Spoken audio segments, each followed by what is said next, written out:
आज हम आपको महादेवी वर्मा के प्रणाम संस्मरण की एक और व्याख्या संदर्भ सहित बताएंगे, जिनकी छाया में हमारे युग की यात्रा आरंभ हुई है, जिनकी वाणी में हमने नए जीवन की प्रथम पुकार सुनी है और जिनकी दृष्टि ने अंधकार को भेद कर हमें भविष्य का पहला उज्जवल संकेत दिया है।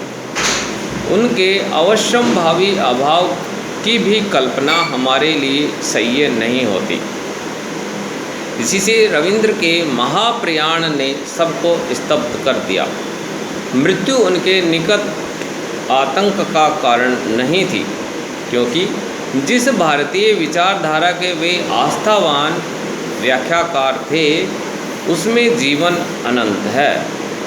प्रस्तुत गद्य अवतरण महादेवी वर्मा के प्रणाम शीर्षक संस्मरण से उद्धृत है।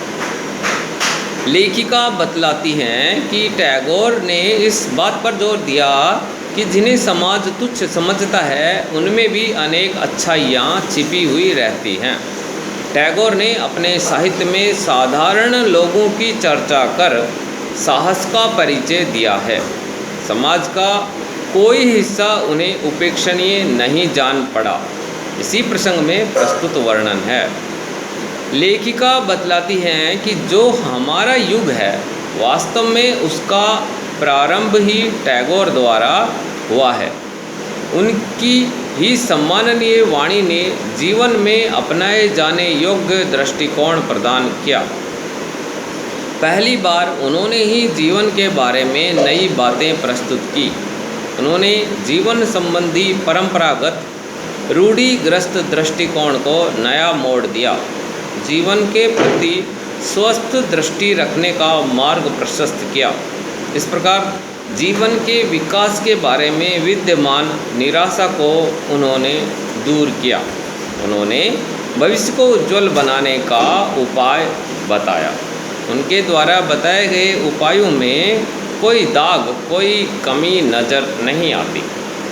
यद्यपि टैगोर का अंत अवश्यंभावी था, किंतु वे हमारे बीच नहीं रहे, इसकी कल्पना से असहनीय दुख होता है। तभी तो उनके निधन से लोग चकित रह गए, हक्के बक्के रह गए। स्वयं टैगोर को मृत्यु भय प्रदान करने वाली नहीं लगती थी, क्योंकि भारतीय विचारधारा में ये माना गया है कि मृत्यु से जीवन का अंत नहीं होता। वे इस विचारधारा से सहमत ही नहीं थे, अपितु उन्होंने अपनी व्याख्या, अपने वर्णन द्वारा इस बात का समर्थन भी किया था। इस अवतरण में विशेष बात यह है कि महादेवी जी के अनुसार टैगोर आशावादी थे, और इसका कारण ये था कि उन्होंने जीवन को समझने का प्रयास किया था, जीवन संबंधी अनछुए पहलुओं को उजागर किया था।